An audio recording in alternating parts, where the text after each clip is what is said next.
MS technical study centre में आपका स्वागत। आज हम जानेंगे क्रैंकशाफ्ट और केमशाफ्ट में संबंध क्या होता है। Relation between crankshaft and camshaft, यानी दोनों का कॉम्बिनेशन क्या होता है, दोनों एक दूसरे से कैसे चलती हैं और इनके अंदर क्या संबंध है। यदि केमशाफ्ट और क्रैंकशाफ्ट किस तरीके से चलती हैं, आज मैं इसके बारे में आपको समझाने वाला हूँ, बताने वाला हूँ। आज इसके बारे में आप जानने वाले हैं। और देखिए, हेलो फ्रेंड्स, यदि आपने मेरा चैनल सब्सक्राइब, शेयर, लाइक नहीं किया है तो कृपया करके मेरे चैनल को सब्सक्राइब, लाइक और शेयर ज़रूर करिएगा। और हम शुरुआत करते हैं क्रैंकशाफ्ट एवं केमशाफ्ट में संबंध किस तरीके से होता है। तो देखिए, मैं आपको पहले बताना चाहता हूँ, क्योंकि ये जो है ना, ये इसको क्या बोलेंगे अपन, ये क्या है, क्रैंकशाफ्ट, और ये कौन सी है, केमशाफ्ट। ये होती है केमशाफ्ट और ये क्रैंकशाफ्ट होती है। अभी ये आपको दिख रही है 4 सिलेंडर इंजन की है। कितने सिलेंडर की है? 4 सिलेंडर की, क्योंकि इसके अंदर देखिए एक पिस्टन ये रहा, एक ये रहा और एक ये और एक ये। तो कितने सिलेंडर की है? 4 सिलेंडर इंजन की है। तो आज हम मुख्य टॉपिक हमारा है दोनों के अंतर क्या है, इनमें दोनों में संबंध क्या है, किस तरीके से ये कार्य करती है। तो शुरुआत करते हैं। क्रैंकशाफ्ट और केमशाफ्ट में संबंध, relation between crankshaft and camshaft.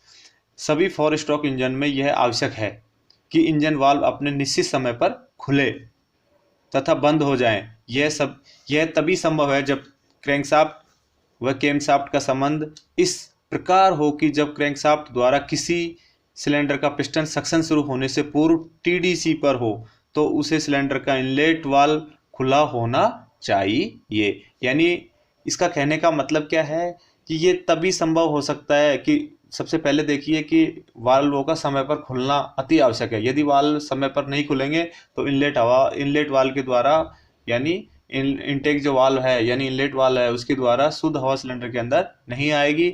और एग्जॉस्ट वाल्व समय पर नहीं खुलेगा तो एग्जॉस्ट गैस से बाहर नहीं निकलेगी। तो इसका कहने का मतलब क्या है कि समय पर वाल्वों को खुलना बहुत ही जरूरी है, अन्यथा इंजन कार्य नहीं करेगा। तो अब देखिए, मैं आपको बताना चाहता हूँ, क्योंकि ये जो है कौन सा, इनलेट वाल्व है। कौन सा है? इनटेक वाल्व जो लिखा है ये निमी में, तो इसको कौन क्या बोलते हैं अपन? Inlet valve. तो ये इनलेट वाल्व है। इसके अंदर क्या है कि ये समय पर जैसे पिस्टन टीडीसी पर ऊपर होता है तो ही इनलेट वाल्व खुल जाता है। क्या होता है? खुलना चाहिए, खुलना चाहिए। तो पिस्टन सक्शन शुरू होने से पूर्व ही खुल जाना चाहिए। क्या होना चाहिए? खुल जाना चाहिए। तो यहाँ से देखिए, इसके माध्यम से क्या है, शुद्ध हवा क्या आएगी, इसके अंदर आएगी। और पिस्टन यहाँ पे टीडीसी पर होते ही तुरंत ही ये खुल जाना चाहिए। आगे शुरुआत करते हैं। इस कार्य को वाल्व टाइमिंग करना या बांधना कहते हैं। इसको क्या बोलेंगे हम? वाल्व टाइमिंग बांधना कहते हैं। तो ये याद रखना, वाल्व टाइमिंग बांधना, इसके लिए क्या करेंगे, पिस्टन 1 नंबर पिस्टन है वो टीडीसी पर होना चाहिए और ऊपर जाने से पहले पिस्टन टीडीसी पर, तो इनलेट वाल्व खुल जाना चाहिए। तो ही वाल्व टाइमिंग बांधना इसको कहेंगे अपन। कोई भी तरीका क्रैंकशाफ्ट तथा केमशाफ्ट को मिलाने के लिए प्रयोग किया गया हो, उन्हें मिलाने के लिए इंजन बनाने वाली कंपनी अपनी तरफ से क्रैंकशाफ्ट व केमशाफ्ट पिस्टन पर जहां से मिलाना है चिन्ह मार्क लगा देते हैं। क्या लगा देते हैं? चिन्ह मार्क लगा देते हैं। जैसे क्रैंकशाफ्ट गियर और केमशाफ्ट गियर हैं, उन पे क्या लगाते हैं? मार्किंग लगाते हैं। तो मैं आपको चित्र के माध्यम से बताना चाहता हूँ किस तरीके से मार्किंग रहता है और कैसे अपन उसका मिलान करते हैं। जैसा कि चित्र में इस चिन्हों को मिलाकर क्रैंकशाफ्ट तथा केमशाफ्ट को मिलाने से वाल्व टाइमिंग सही बन जाती है। देखिए किस तरीके से बन जाती है। ये क्या है? ये कौन सा गियर है? ये कौन सा गियर है? Crankshaft gear. और ये कौन सा है? केमशाफ्ट गियर है।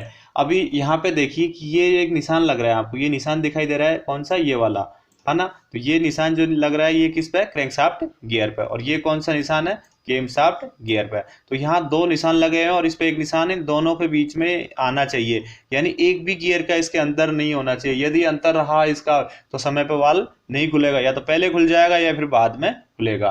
तो इसके अंदर क्या होगा कि इस पे एक भी दांते का अंतर नहीं होना चाहिए, एक भी टीथ का अंतर नहीं होना चाहिए। इन दोनों को एक दूसरे के बीच में मिलाते हैं। यदि हम इंजन को फिट कर रहे हैं, यानी डिसमेंटल इंजन है और इसको फिट कर रहे हैं, तो फिट करते समय आपको क्या देखना है इसके अंदर कि चिन्हों को मिला लेना चाहिए। और यदि चिन्ह खोलते समय यदि चिन्ह नहीं लगे हैं तो अपन को अपनी तरफ से चिन्ह लगा लेना चाहिए, जिससे कि असेंबल करते समय परेशानी नहीं हो और आसानी से फिट किया जा सके। आगे चलते हैं। यदि कोई इंजन और हॉलिंग के लिए खोलना हो तो टाइमिंग गियर पर यह चिन्ह अवश्य देख लेना चाहिए। यदि पहले से उन पर कोई चिन्ह मार्क नहीं लगा हो तो अपनी ओर से उन पर चिन्ह लगा लेना चाहिए।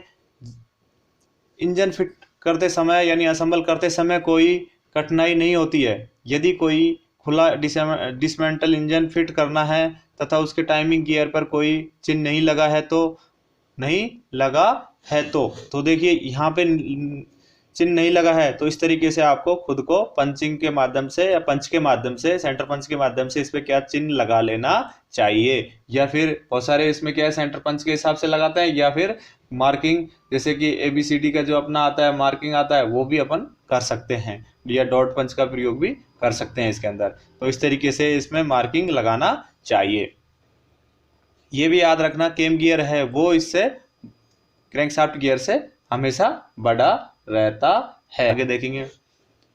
ऐसी स्थिति में केमशाफ्ट को फिट करते समय 1 नंबर सिलेंडर के पिस्टन को TDC पर कर लेते हैं। 1 नंबर को क्या कर लेते हैं? TDC पर कर लेते हैं। केमशाफ्ट को क्रैंकशाफ्ट के साथ इस प्रकार फंसाएं कि 1 नंबर सिलेंडर के दोनों वाल्व खुले होने चाहिए, यानी दोनों वाल्व क्या होना चाहिए? इनलेट और एग्जॉस्ट वाल्व दोनों खुले होने चाहिए। और 1 नंबर पिस्टन कहाँ पे होना चाहिए? TDC पर होना चाहिए और डांसिंग पोजीशन में होना चाहिए। वाल्व इन डांसिंग पोजीशन यानी दबे हुए होने चाहिए, थोड़ा डांसिंग की पोजीशन पर होना चाहिए। यदि क्रैंकशाफ्ट को केमशाफ्ट के एक घुमाया जाए तो इनलेट वाल्व खुले और दूसरी ओर घुमाया जाए तो एग्जॉस्ट वाल्व खुले। क्रैंकशाफ्ट तथा केमशाफ्ट को मिलाने समय गियर के दांतों में एक भी दांते का अंतर नहीं आना चाहिए, अन्यथा इंजन वाल्व न तो अपने निश्चित समय पर खुलेंगे और मैं निश्चित समय पर ही बंद होंगे। परिणाम स्वरूप इंजन स्टार्ट नहीं होगा अथवा ठीक नहीं चलेगा, यानी स्टार्ट भी होगा तो ठीक तरीके से नहीं चलेगा। इसका अपन को ध्यान रखना जरूरी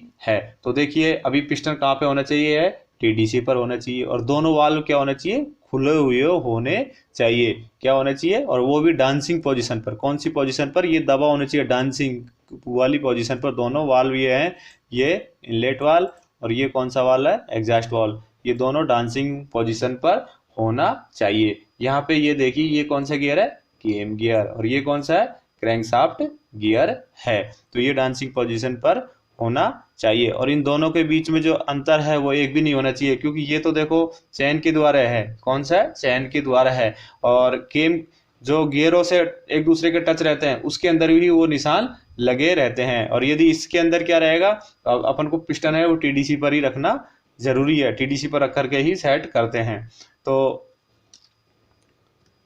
थैंक यू दोस्तों। यदि आपको मेरा वीडियो आपको पसंद आए तो कृपया करके मेरे चैनल को प्लीज़ सब्सक्राइब, शेयर और लाइक ज़रूर करिएगा। Thank you all of you for watching my video. Please subscribe, share and like videos. Thank you.